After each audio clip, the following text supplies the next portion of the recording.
పట్టణానికి ఉత్తరం రాశాడు. ఆ ఉత్తరములో ఎఫెసీ పత్రిక 5వ అధ్యాయము 31వ వచనాన్ని మనం చూడగలిగితే, ఎఫెసీ పత్రిక 5వ అధ్యాయం 31వ వచనం భార్య భర్తల సంబంధం గురించి మాట్లాడుతూ అసలు వివాహ వ్యవస్థ వెనక ఉన్న దేవుని ప్రణాళిక ఏంటో ఇందులో ఒక గొప్ప విషయాన్ని బయట పెడుతున్నాడు. చదువుదాం. ఈ హేతువు చేత పురుషుడు తన తండ్రిని తల్లిని విడచి తన భార్యను హత్తుకొనును. పురుషుడంటే పెండ్లి కుమారుడు. పెండ్లి కుమారుడు తన తల్లిని తన తండ్రిని విడిచి భార్యని హత్తుకొనును అని చెప్పి పక్కన ఒక మాట అన్నాడు. వారిద్దరును ఏక శరీరమగుదురు. వారిద్దరు ఏక శరీరమయ్యుందురు.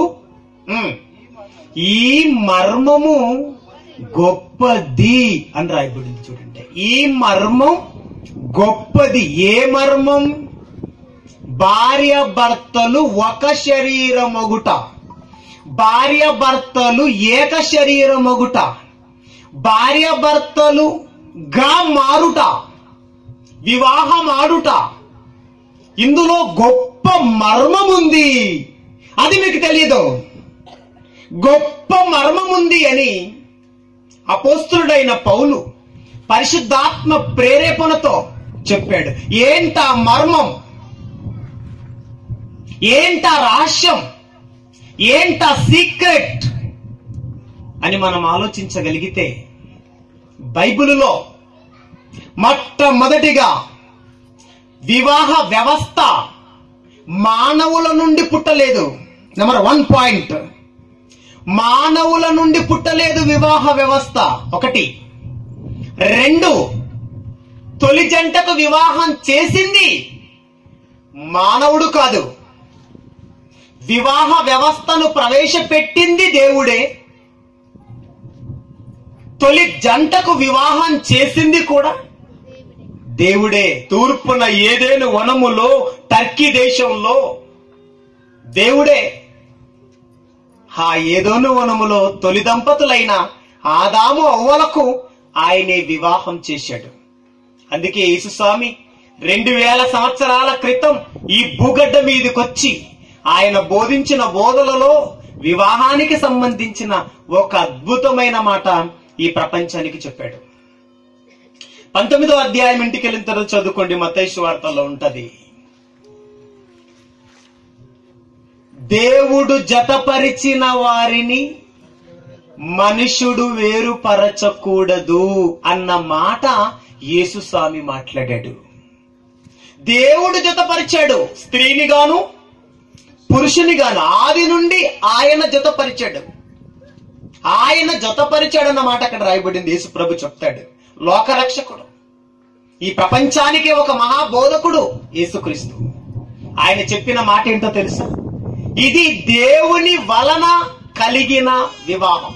అది ఆదికాండం 24:50లో ఉంటది. ఇది యెహోవా వలన కలిగిన కార్యం. ఏంటా కార్యం? వివాహ కార్యం. వివాహ కార్యం యెహోవా వలన కలిగినది.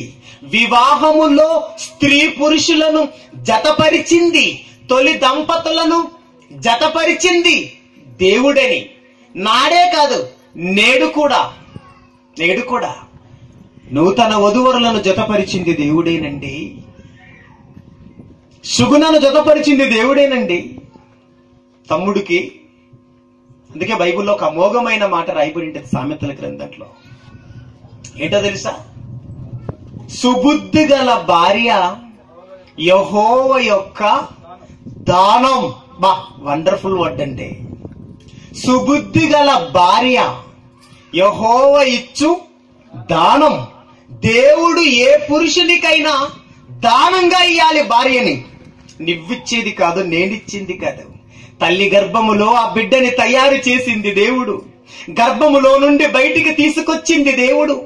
ఆనాటి నుండి ఈనాటి వరకు అల్లారి ముద్దుగా పెంచింది, కాపాడింది, వధువుగా తీర్చిదిద్ది వేదిక మీదికి తీసుకొచ్చింది పరమ తండ్రి దేవుడండి.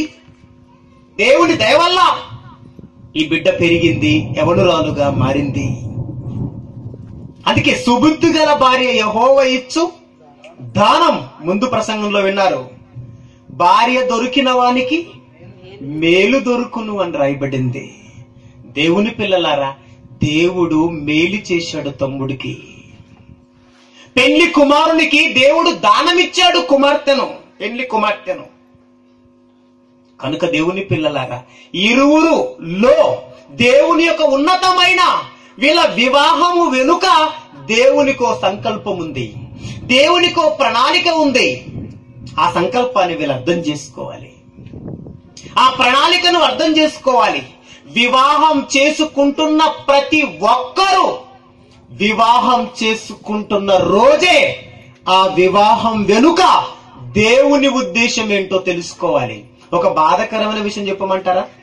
వివాహమై 30 సంవత్సరాలైనా వివాహానికి అర్థం తెలియకుండా భార్య అంటే లెక్కలేదు భర్తకి, భర్త అంటే లెక్కలేదు భార్యకి. ఒకరంటే ఒకరు గౌరవము లేని పరిస్థితి సమాజంలో ఉంది. పెద్ద పెద్ద చదువులు చదువుకున్నా ఒకరిని ఒకరు అనుమానించటం, ఒకరంటే ఒకరు పడకపోవటం సమాజంలో మనకి కనబడటం లేదా? దేవుని పిల్లలారా ఆలోచించండి. అంటే వివాహం ఎందుకు జరిగిందో వాళ్ళకి తెలియదు, వివాహ వ్యవస్థ ఎవరు ప్రవేశపెట్టారో వాళ్ళకి అర్థం కాలేదు. దేవుడు ప్రవేశపెట్టాడు, దేవుడే ఈ వివాహ వ్యవస్థను దేవుడే ప్రవేశపెట్టాడు. వివాహాన్ని జరిగించుచున్నది కూడా దేవుడే, మనము నామమాత్రులం మాత్రమే. ఇంటర్నల్ గా దేవుని ప్రణాళిక ఉంది, దేవుని సంకల్పం ఉంది, దేవుని శక్తి సామర్థ్యాలు ఉన్నాయి అన్నది మీకు అర్థం కావాలి. ఏంటదన్నప్పుడు దేవుని సంకల్పములో ఒకటేనంటే వివాహము అన్ని విషయములలో ఘనమైనది, పాన్పు నిష్కలంకమైనది అన్నాడు. వివాహం అన్ని విషయములలో ఘనమైనది అన్నాడు. అంటే వివాహము వలన దేవుడికి ఏ తెచ్చుకోవాలనుకున్నాడు? ఘనత. అందరు చెప్పాలి నాకు, ఏం తెచ్చుకోవాలనుకున్నాడు దేవుడు వివాహం వలన? ఘనత. మిమ్మల్ని ఒక ప్రశ్న అడుగుతాను, దేవుడికి వివాహము వలన ఒకరోజు ఘనత, వారి జీవిత కాలమంతా ఘనత తీసుకురావాలా? చెప్పండి. Very good. ఘనత ఘనమైనది వివాహం అని రాయబడిందా? ఘనమైనదిగా ఉండవలెను అని రాయబడిందా? వివాహం బైబిల్లో ఘనమైనది అని రాయబడిందా? ఘనమైనదిగా ఉండవలెను అని రాయబడిందా? Very good. ఘనమైనదిగా ఉండవలెను అని రాయబడింది. ఒకవేళ మీకు తెలియకపోతే చదవండి, హెబ్రీ పత్రిక 13:4 ఇంటికి వెళ్ళిన తర్వాత చదువుకోండి. ఘనమైనదిగా ఉండవలెను. ఎవరు దృష్టికి ఘనమైనదిగా ఉండాలి? Very good. మన దృష్టికి కాదు సుమా. మంచి వంటలతో అంగరంగ వైభవంగా వివాహం చేయటం కాదు దేవునికి ఘనత. దేవునికి ఘనత రావాలి వివాహం వలన. ఈరోజు దేవుని మాటలు చెబుతున్నాడే, దేవుని మాటలు వినిపిస్తున్నాడే పెండ్లి కుమారుడు. ఈరోజు మీకు పెండ్లి కుమార్తె దేవుని మాటలు వినిపిస్తున్నారే. పెండ్లి ఇరువురు ఇంటువారు, వారి వలన కొంత దేవుడికి ఇప్పుడు ఘనత వస్తుందని చెప్పాలి. కనుక దేవుని పిల్లలారా, వాళ్ళ జీవిత కాలమంతా ఘనత తీసుకురావాలి. వారికి దేవుడు వివాహంలో ఉన్న గొప్ప ఉద్దేశం ఏంటంటే వారి వలన దేవునికి ఒకటి ఘనత రావాలి, 2 ఆనందం రావాలి. ఎలానో తెలుసా? వారి గర్భాన పిల్లలు పుడతారు, వారి వలన ఆనందం రావాలి. వారి గర్భాన పుట్టబోతున్న పిల్లల వలన కూడా దేవునికి ఆనందాన్ని తీసుకురావాలి. ఇదండి భూమి నిండా పిల్లలు కావాలని దేవుడు ఇష్టపడ్డాడు. అందుకే వివాహ వ్యవస్థను ప్రవేశపెట్టాడు. వివాహములో దాగి ఉన్న రహస్యం ఏంటన్నప్పుడు భూమి నిండా, సముద్రం నిండా జలరాశులు ఉన్నాయి కదా, భూమి నిండా మనుషులుండాలని కోరుకున్నాడు. ఒకనాడు ఆదామవ్వలు మాత్రమే ఉన్నారు, భవిష్యత్తులో భూమి నిండా ఆదామవ్వల లాంటి మనుషులు నాకు కావాలని కోరుకున్నాడు. ఆదామవ్వల లాంటి పిల్లలు నాకు కావాలని కోరుకున్నాడు. అందుకే ఎక్కడ చూసినా మానవులే. ఈ రోజు ప్రపంచ జనాభా ఎంతో తెలుసా? 780 కోట్ల మంది ఉన్నారు. ఎంతమంది అండి? 780 కోట్లు. ఇంకా 8 కోట్ల వరకు ఉన్నారు. దేవుని పిల్లలారా, ఇన్ని కోట్లైనా ఇంకా కావాలి దేవునికి పిల్లలు. వివాహాలు ఆగిపోయినాయా? జరుగుతున్నాయా? చెప్పాలి. వివాహాలు ఆగిపోయినాయా? జరుగుతున్నాయా? ఇంకా జరుగుతున్నాయంటే అర్థం ఏంటి? దేవుడికి ఇంకా పిల్లలు చెప్పాలి. ఇంకా పిల్లలు కావాలి. నీవంటావు ఏమని? నాకు పిల్లలు ఒక్కరే ముద్దు, 2 అద్దు, 3 వద్దు. ఆలోచించండి. అదే కదంటే అంటున్నారు ఈరోజు. ఒక్కరే ముద్దట, 2 అద్దట, 3 వద్దట. చిన్న కుటుంబం, చింతలేని కుటుంబం అని ఎన్నో నినాదాలు పలుకుతుంది ఈ దేశం, ఈ ప్రపంచం. ప్రియులరా, చిన్న కుటుంబం అని నువ్వు అనుకుంటున్నావు. ఒక్కరే ముద్దు, 2 అద్దు అనుకుంటున్నావు. కానీ దేవుడికి 770 కోట్ల మంది పుట్టినా ఇంకా కావాలని కోరుకుంటున్నాడు. ఈ తరములోనే ఇన్ని కోట్లుంటే గత తరములో ఇంకా వెళ్ళండి. ఒక 50 సంవత్సరాల వెనక్కి వెళ్ళండి, ఒక 100 సంవత్సరాల వెనక్కి వెళ్ళండి. అప్పుడు ఆపరేషన్ ఉందా? మన తాతల కాలంలో లేదు కదా ప్రేమైన వారిలాగా. అప్పుడు ఒకరికి 12 మంది పిల్లలు. కోట్ల మంది పిల్లలు కావాలని కోరుకున్నాడు. ఆ కోరిక నెరవేరుట కొరకే దేవుడు వివాహ వ్యవస్థను ప్రవేశపెట్టాడు. అందుకే పెళ్లి చేసుకోమన్నాడు. మొదటి దంపతకు ఆయనే పెళ్లి చేశాడు. తర్వాత మీ గర్భాన పుట్టబోతున్న పిల్లలకి మీరే పెళ్లిళ్ళు చెయ్యండి అన్నాడు. దేవుని పిల్లలారా, ఆలోచించండి, అర్థం చేసుకోండి. దీన్ని బట్టి మనకేమర్థమవుతుందంటే, వివాహము చేసుకున్న వారు ఎవరికి ఘనత తీసుకురావాలి? దేవునికి ఘనత తీసుకురావాలి. మిమ్మల్ని అందరిని ఒక మాట అడుగుతాను, మీరు నాకు సమాధానం చెప్పాలి. దేవునికి ఘనత తీసుకొచ్చిన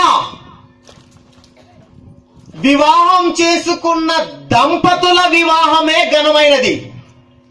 దేవునికి ఘనత ఏ దంపతులైతే తీసుకురావటం లేదో ఈ ఊరులో గాని ప్రపంచంలో గాని, ఆ వివాహము ఘనమైనదా ఘనహీనమైనదా? చెప్పండి, చెప్పాలి నాకు.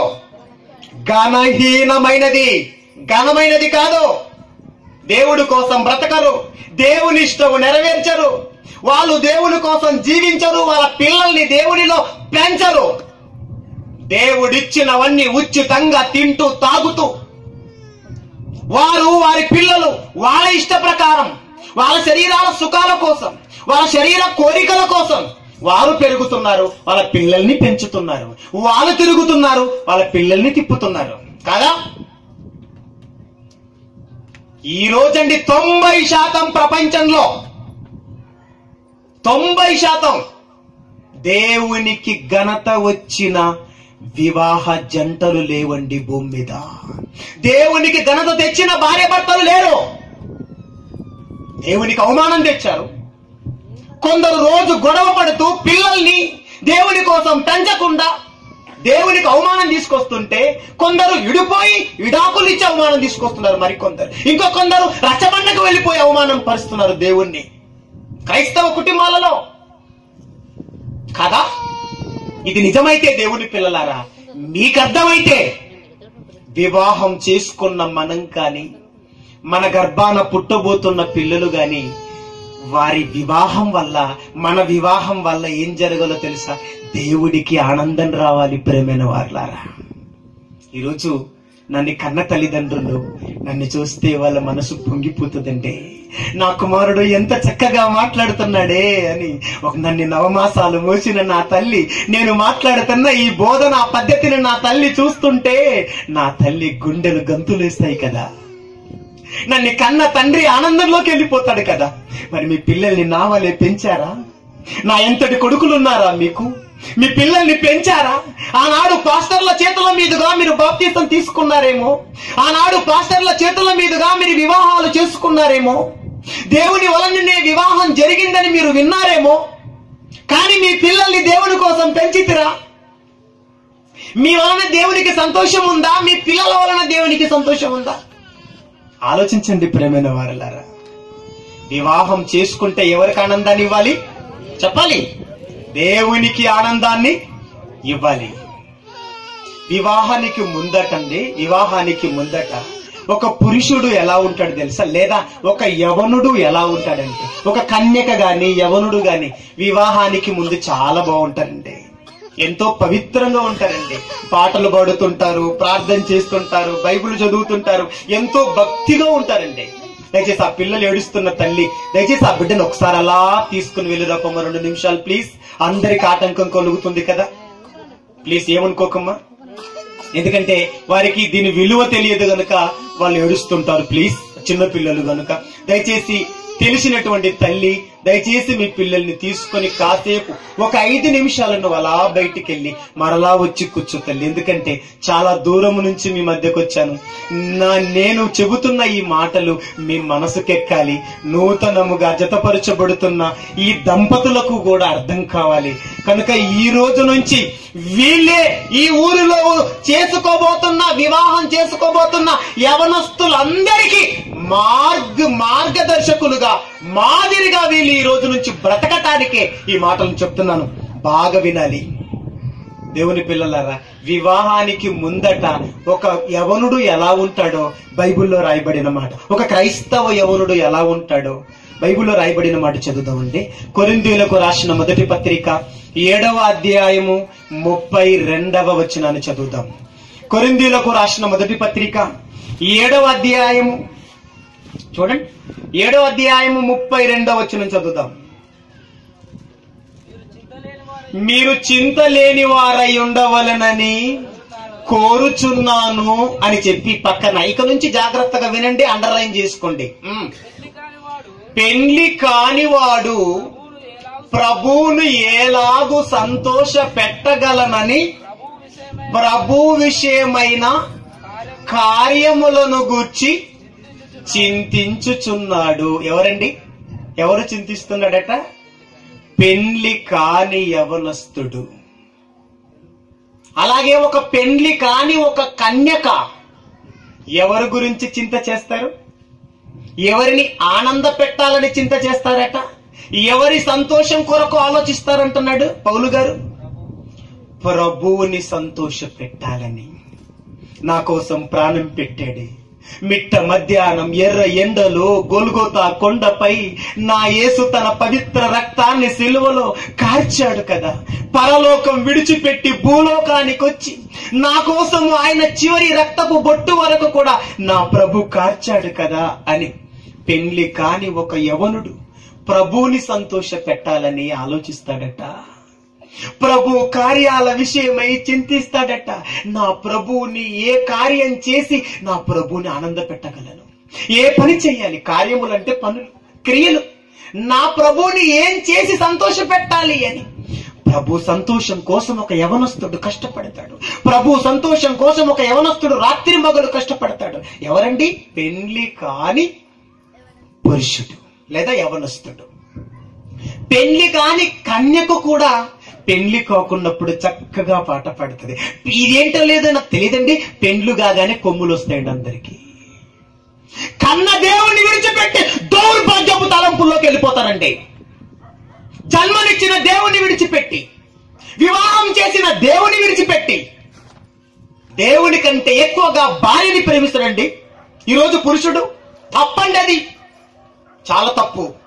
వివాహం కాకముందండి దేవుణ్ణి సంతోష పెట్టాలని ఒక యవనస్తుడు ఆలోచిస్తాడు. వివాహం అయిన తర్వాత ఏం జరుగుతుంది చదవండి, రాయబడింది బైబిల్లో. పెండ్లైన వాడు భార్యను ఎలాగు సంతోష పెట్టగలనని లోక విషయమైన వాటిని గూర్చి చింతించుచున్నాడు. చూసారా? పెండ్లి కాక ముందు, పెండ్లైన తర్వాత ఈ మనుషుడు లేదా ఈ యవనుడు ఎలా మారిపోతున్నాడు? ఈ కన్యక ఎలా మారిపోతుందో, వివాహానికి ముందేమో తండ్రిని సంతోష పెట్టాలని, ప్రభువుని సంతోష పెట్టాలని ఆలోచించాడు కదా. వివాహం అయిన తర్వాత నెక్స్ట్ ఎవరు సంతోషంలోకి వెళ్ళిపోతున్నాడు చెప్పండి? ఎవరిని సంతోష పెట్టాలని? భార్యనిచ్చిన దేవుని పక్కన పెట్టేశాడా? అవును. ఇక దేవుణ్ణి మర్చిపోతున్నాడండి. భార్య సంతోషంలోకి వెళ్ళిపోతున్నాడు మనిషి. బాధపడుతున్నాడు. ప్రేమైన వారలారా, దేవుడు బాధపడి రాయించిన మాట, నేనే కదా నిన్ను ప్రేమించి కుమారుడా, నువ్వు ఒంటరిగా ఉండుట మంచిది కాదని, ఎక్కడ పడిపోతే నీకు దిక్కు లేదని, నిన్ను లేవనెత్తే ఒక స్త్రీ ఉండాలని, నువ్వు పడిపోతే నిన్ను ఆదరించే స్త్రీ ఉండాలని, నువ్వు మంచములో పడితే నీకు ముద్దలు తినబెట్టే భార్య ఉండాలని, నువ్వు అనారోగ్యంతో మంచం పడితే తడిబొట్టుతో నిన్ను తుడిచాలని, నీకు వంట చెయ్యాలని, నీవు తిన్న ప్లేట్ కడగాలని, నీ వస్త్రాలు ఉతకాలని నేను కదా నీకు సహకారిగా భార్యనిచ్చాను. నన్ను మర్చిపోతివా? నా కార్యాలు మర్చిపోతివా? నా ఆనందాన్ని మర్చిపోతివా? ఇది న్యాయమా? నేను కదా నీకు భార్యనిచ్చాను. నువ్వు తెచ్చుకున్నావా? ఆ భార్య నువ్వు తెచ్చుకున్నావా? నువ్వు కలుగు చేశావా? నువ్వు నిర్మించావా? నేను కదా కలిగించాను, నేను కదా నిర్మించాను, నేను కదా నీకు వివాహం చేశాను, నేను కదా మిమ్మల్ని కాపాడాను. భార్యని తీసుకొచ్చిన తర్వాత ఆనందపడాలి కదండి. ఆదాము భార్య లేనప్పుడు ఎంతో దేవునికి లోబడ్డాడు. భార్య లేనప్పుడు దేవునికి భయపడ్డాడు. భార్య లేనప్పుడు దేవునికి లోబడి జీవించాడు. ఎప్పుడైతే భార్య వచ్చిందో దేవుని మాట సైతం కాల రాశాడు. భార్య మాట విన్నాడు. తినవద్దన్న పండు తిన్నాడు. దేవుడు తినొద్దన్నాడే. దేవుడి కంటే ఎక్కువగా ఎవరిని ప్రేమించాడు? ఆదాం భార్యని ప్రేమించాడు. అందుకే ఈ శాపం వచ్చింది మనకి. అందుకే ఈ రోజు మనం అమరులమైన మనం చచ్చిపోయే స్థితి, మర్త్యములోకి వచ్చాం. అక్షయులమైన మనం నశించిపోయే దశకు వచ్చాం. ఒకప్పుడు మనకు చావు లేదు. చావు లేని వారుగా భూమి మీదకి వచ్చాం. తిరిగి చావు తెచ్చుకున్నాం. ఒకప్పుడు మనం వంటలు చెమట కార్చవలసిన అవసరం లేదు. కానీ చెమట కార్చే దుస్థితికి మన ఆది తల్లిదండ్రులు తీసుకొచ్చారు. ఏంటో తెలుసా? దేవుని బాధ పెట్టి, దేవుని దుఃఖపెట్టి, దేవునికంత కన్నీరు పెట్టి, దేవుని మాట విననందుకే. దేవుని పిల్లలారా ఆలోచించండి. వివాహం చేసుకున్న తర్వాత, ఎవరైనా వివాహం చేసుకున్న తర్వాత భార్య భర్తలు ఇద్దరు దేవునికి ఆనందాన్ని తీసుకురావాలి. దేవుణ్ణి సంతోష పెట్టాలి. కన్న తల్లిదండ్రులను సంతోష పెట్టడం కాదు, కన్న దేవుడైన తండ్రిని సంతోష పెట్టాలి. మీ అందరికి ఒక మాట చెప్తున్నాను. యవనస్తులారా, పెళ్లి కాని వారు ఎవరైనా ఇక్కడ కూర్చున్నట్లేదు చెప్తున్నాను మీకు. యవన కన్యకలారా, దేవుణ్ణి సంతోష పెట్టేటట్టు ఉంటేనే పెళ్లి చేసుకోండి, లేకపోతే పెళ్లి చేసుకోవద్దు. నీ వల్లే నెత్తి పట్టుకుపోయింది, దేవుడికి తల పట్టుకుపోయింది, నీ వల్లే విసిగిపోతున్నాడు. మరలా నువ్వు భార్యను చేసుకొని కూడా ఇంకింత బాధ, ఇద్దరు కలిసి బాధ పెడతారా దేవుణ్ణి? వద్దు. పెళ్లి చేసుకుంటే దేవుడి కోసం చేసుకో, దేవుని ఆనందం కోసం చేసుకో, నీ ఆనందం కోసం కాదయ్యా. దేవుణ్ణి ఆనంద పెట్టి నీ భార్యని ఆనంద పెట్టు, దేవుడు ఇష్టపడతాడు. దేవుని ఆనంద పెట్టి పెళ్లి కుమార్తె నీ భర్తని ఆనంద పెట్టు, అది న్యాయం, అది ధర్మం. దేవుని పక్కన పెట్టి భార్య భర్తలు ఆనందాల్లో మునిగిపోవటం అది అవమానం దేవునికి, అది మంచిది కాదు. చాలా మంది చేస్తున్న పొరపాటు ఇదే. పెండ్లైన తర్వాత దేవుని పట్టించుకోరండి, పెండ్లైన తర్వాత మందిరానికి రారండి, పెండ్లైన తర్వాత పాట పాడరండి, పెండ్లైన తర్వాత బైబిల్ చదవరండి, పెండ్లైన తర్వాత సువార్త ప్రకటించరండి. ప్రకటించాలి, దేవుని కోసం కష్టపడాలి, ఉన్నతంగా బతకాలి. మిమ్మల్ని అందరూ ఒక మాట అడుగుతాను.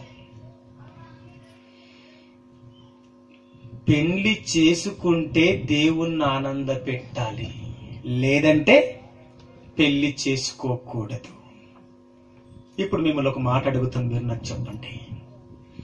పెళ్లి చేసుకోకుండా దేవుణ్ణి ఆనంద పెట్టడం గొప్పనా, పెళ్లి చేసుకున్నా ఆనంద పెట్టడం గొప్పనా? చెప్పాలి గట్టిగా నాకు. పెళ్లి చేసుకున్నా పక్క భార్య ఉన్నా సైలెంట్. నా తండ్రి తర్వాతే నీవు అనాలి. ఫస్ట్ దేవుడు, తర్వాత భార్య. దేవుని కంటే ఎక్కువగా భార్యని భర్త ప్రేమించకూడదు, భర్త భార్యని ప్రేమించకూడదు. ఇద్దరిలో మొదటి ఆప్షన్ దేవుడిది. రైటా? ఎసానో? అవునా కాదా?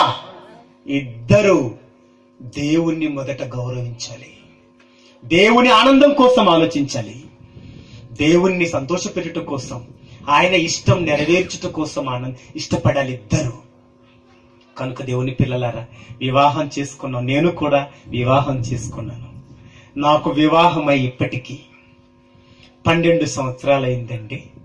నాకు ఇద్దరు పిల్లలండి, ఒక కుమార్తె, ఒక కుమారుడు. వివాహం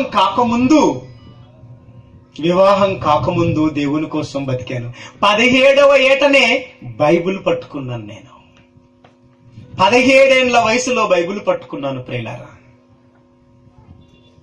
వివాహమై 12 సంవత్సరాలు అవుతుంది. వివాహము కంటే ముందు 5 సంవత్సరాలు నేను దేవునిలో ఉన్నాను. వివాహమైన తరువాత భార్యని కలిగి, పిల్లల్ని కలిగి, ఇప్పటికీ దేవుని సేవలో కొనసాగుతున్నాను.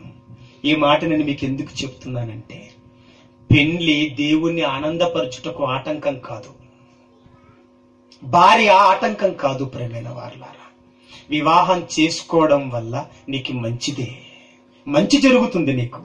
నీ భార్య నీకు తోడుగా ఉంటది, అలాగే భర్త తోడుగా ఉంటాడు. ఒకరు పడిపోతే మరొకరు లేపుతారు, చూసుకుంటారు. మంచిదే. వివాహం చేసుకోవడం దేవుని సంకల్పం నెరవేర్చటం. అలాగని వివాహం చేసుకోకుండా దేవుని కోసం ఉండొచ్చా అంటే ఆ ఆప్షన్ కూడా ఇచ్చాడు దేవుడు. ఉండొచ్చు దేవుడి కోసం. కాకపోతే జనరేషన్, ప్రస్తుత పరిస్థితులు బాగులేవు గనుక, లోకములో జారత్వాలు జరుగుతున్నాయి గనుక ప్రతి పురుషునికి సొంత భార్య ఉండటం మంచిది, ప్రతి స్త్రీకి సొంత భర్త ఉండటం మంచిది. కనుక వారు గాని, ఇక్కడ కూర్చున్న మనమందరం గాని, నూతనంగా జతపరచబడుతున్న నూతన వధువరులు గాని, ఇక్కడ కూర్చున్న మీరందరూ గాని దేవుణ్ణి ఆనంద పెట్టడానికి ఈ రోజు నుంచి అయినా ప్రయత్నం చేయండి. ప్రేమైన వారలారా, వివాహం చేసుకున్న వారు చాలా మంది ఇక్కడ కూర్చున్నారు. మీ వలన దేవునికి ఆనందం కలిగిందా? కన్న దేవుడికి సంతోషాన్ని మీరు ఇచ్చారా? అలాగైతే మీ వివాహానికి అర్థం లేదు. ఎందుకు వివాహం చేసుకున్నారు, ఎందుకు చేసుకున్నారు అని దేవుడు బాధపడతాడు. ప్లీజ్, దేవుణ్ణి సంతోష పెట్టండి. ఇంతవరకు మీరు సంతోషం పెట్టలేదేమో, ఈ రోజు నుంచైనా మీరు దేవుణ్ణి ఆనందపరచండి. మీ గర్భాన పుట్టినటువంటి పిల్లలని కూడా దేవుణ్ణి ఆనంద పెట్టే విధంగా మీ పిల్లల్ని పెంచండి. ఒక విషయం చెప్తాను, జీవితంలో మర్చిపోకండి. దేవుడు ఆనందించాలంటే ఈ భూమి మీద మనం ఏం చేస్తే ఆనందపడతాడో ఆ విషయాలు మీరు తెలుసుకోవాలి. 2 విషయాలు చెప్తాను, జీవితంలో మర్చిపోకండి. ఇక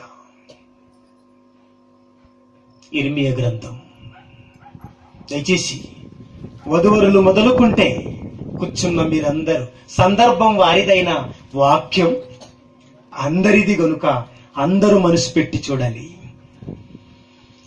చదువుదాం ఇర్మియా గ్రంథం. బైబుల్ ఉన్న ప్రతి ఒక్కరూ తీసి చూడాలండి. ఇర్మియా గ్రంథం 20 చూడాలి. బైబుల్ ఉన్న ప్రతి ఒక్కరు తీసి చూడాలండి. ఇర్మియా గ్రంథం బైబుల్ ఉన్న ప్రతి ఒక్కరు, ఏ ఒక్కరు మిస్ చేసుకోకూడదండి. ఆ మాటను మీరు చూడాలి, ఏ ఒక్కరు మిస్ చేసుకోకూడదు. ఎంత మంచి మాట దేవుడు బైబిల్లో రాయించాడంటే, ఆయన ఆనందపడాలంటే భూమి మీద ఏం చేయాలి? 9వ అధ్యాయం 24వ వచనం. 9వ అధ్యాయం ఇర్మియా గ్రంథం 24వ వచనం చదువుదామండి. చదవండి దయచేసి, బాగా వినాలి. దేవుని ఆనంద పెట్టాలనుకుంటున్నారా? మీరు కనబడని ఆ దేవుని ఆనంద పెట్టాలనుకుంటున్నారా? అలాగైతే ఏం చేస్తే ఆనందపడతాడో ఆయన రాయించిన మాటలే మీకు చూపిస్తున్నాను, చదవండి. అతిశయించువాడు దేనిని బట్టి అతిశయింపవలెననగా, భూమి మీద కృప చూపుచు నీతిని న్యాయమును జరిగించువాడు యెహోవాను నేనే అని గ్రహించి నన్ను పరిశీలనగా తెలుసుకొనుటను బట్టియే అతిశయింపవలెను. అట్టి వాటిలో నేను ఆనందించు వాడనని యెహోవానైన నేనే సెలవిచ్చుచున్నానన్నాడు. అంటే ఈ అక్షరాలు మీకు అర్థమయ్యాయా? వీటిలో ఉన్న భావం మీకు అర్థమైందా? దేవుడు చెప్తున్న మాట ఏంటో తెలుసా? భూమి మీద నీతిని కృప చూపుచు నీతిని న్యాయమును జరిగించేవాడు నేనే, నేను తప్ప ఇంకెవరు లేరని, నా నీతి, నా న్యాయం, నా కృప మీరు పరిశీలనగా తెలుసుకోవాలి. తెలుసుకొనుటలో నేను ఆనందిస్తానన్నాడు. ఎక్కడ పరిశీలించాలి? దేవుని నీతి, దేవుని న్యాయం, దేవుని కృప ఎక్కడ కనబడుతుంది మనకు? బైబిల్లో ఉంది దేవుని నీతి, బైబిల్లో ఉంది దేవుని న్యాయం. లోకములో న్యాయ శాస్త్రాలు చదివావేమో నీవు, లోక నీతి నీకు తెలిసేమో, కానీ లోక నీతి తెలిస్తే దేవుడికి ఆనందం లేదు. లోక న్యాయ శాస్త్రాలు చదివితే దేవునికి ఆనందం లేదు. దేవుని న్యాయం ఏంటో నువ్వు తెలుసుకోవాలి, దేవుని నీతి ఏంటో నువ్వు తెలుసుకోవాలి. దేవుని నీతి, న్యాయ, కృప, ఆయన కరుణ కటాక్షాలు, నీ పట్ల ఆయనకున్న ఉద్దేశాలు, తలంపులు బహు విస్తారంగా ఉన్నాయి. వాటిని తెలుసుకొనుటలో మీరు కష్టపడితే, మీరు పరిశోధిస్తే, దీని అర్థం వివాహమైన ప్రతి భార్య భర్తలు దేవుని ఆనంద పెట్టాలంటే, వివాహం కానివాడు కాని వివాహం అయిన వారు కాని అందరూ దేవుణ్ణి సంతోష పెట్టాలంటే దివారాత్రులు బైబిల్ని ధ్యానించాలి. బైబిల్ని ధ్యానించాలి. చదువు రాదా? చదివించుకో. చదువు వస్తే చదువు. ఈ రోజు ప్రపంచానికి పట్టిన దుర్గతేడు తెలుసా? క్రైస్తవ కుటుంబాలలో పుట్టి పెద్ద పెద్ద డిగ్రీలు చదివి బైబిల్ చదవని దుర్మార్గులు ఉన్నారండి క్రైస్తవ సమాజంలో.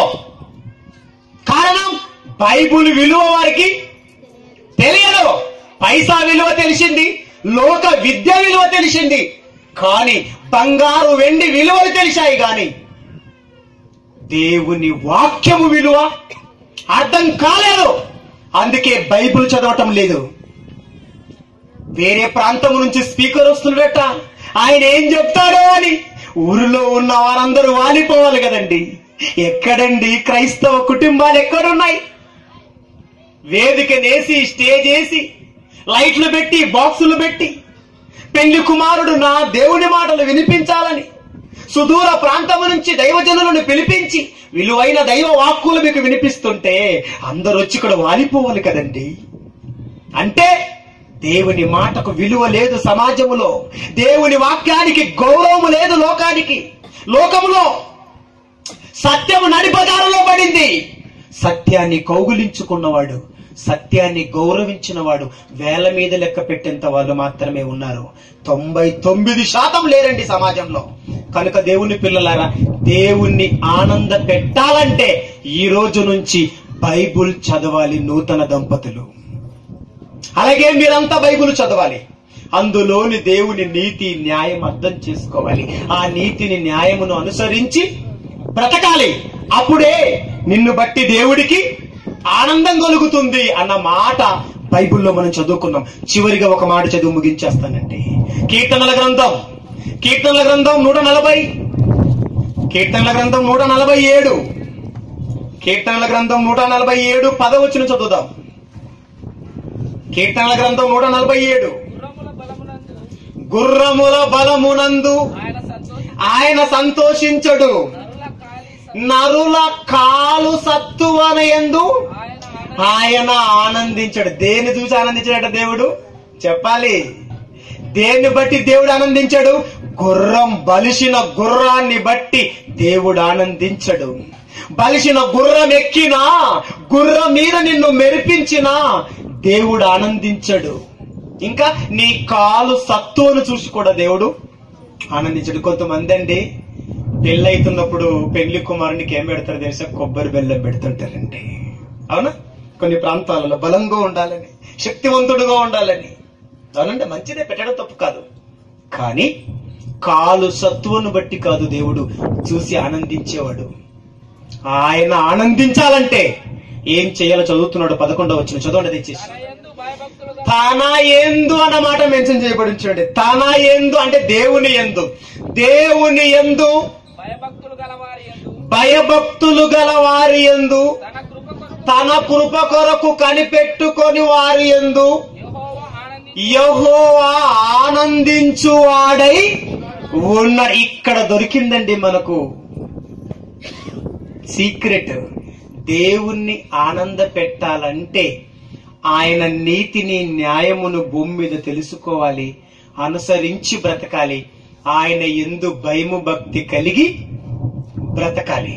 అప్పుడు మనల్ని బట్టి ఆనందం, మన పిల్లలని బట్టి ఆనందం.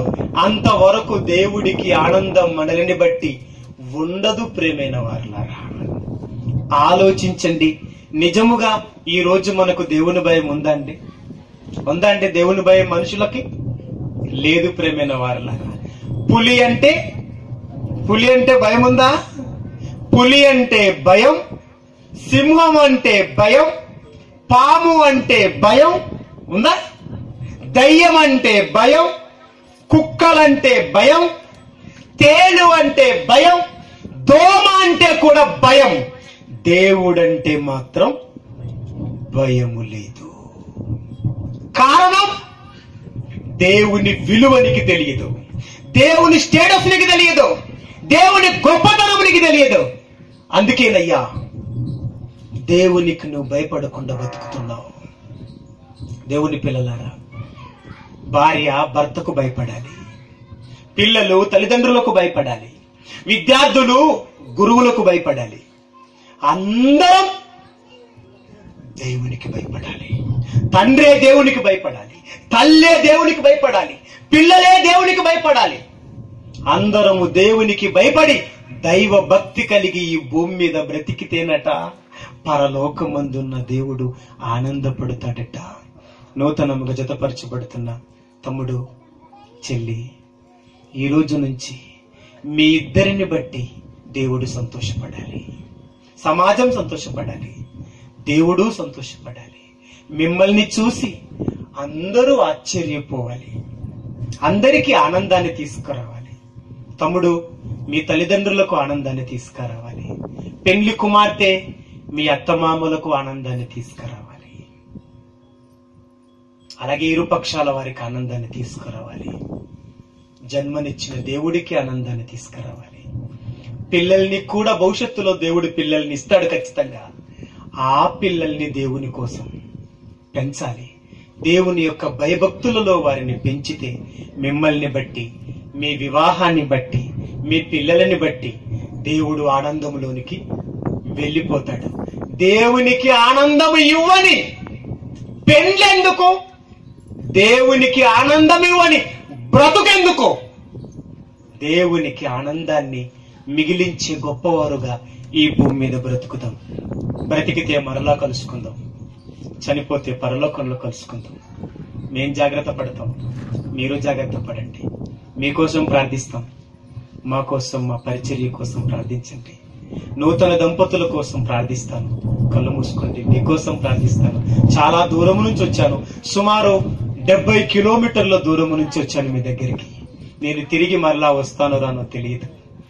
నాకు ఆయుష్కాలం ఉందో లేదో, నేను వస్తానేమో మీరుండరేమో, మీరుంటారేమో నేను రానేమో. మన ఆయుష్కాలం మన చేతిలో లేదు గనుక కళ్ళు మూసుకోండి, ప్రార్థన చేసుకుందాం. మీరు దేవుని ఆనంద పెట్టుటకు ఆలోచించండి, నిర్ణయం తీసుకోండి. నేను దేవుని ఆనంద పెట్టుటకు నిర్ణయం తీసుకున్నాను, ప్రయాసపడుతున్నాను. మీరును ప్రయాసపడాలని కోరుతూ ప్రార్థన చేసుకుందాం. కళ్ళు మూసుకోండి. మహోన్నతుడవైన తండ్రి, ఉన్నతమైన నీ నామానికి వందనములు, స్తోత్రములు నైనా. ఎంత మంచి మాటలు నీ గ్రంథములో రాయించావు నైనా.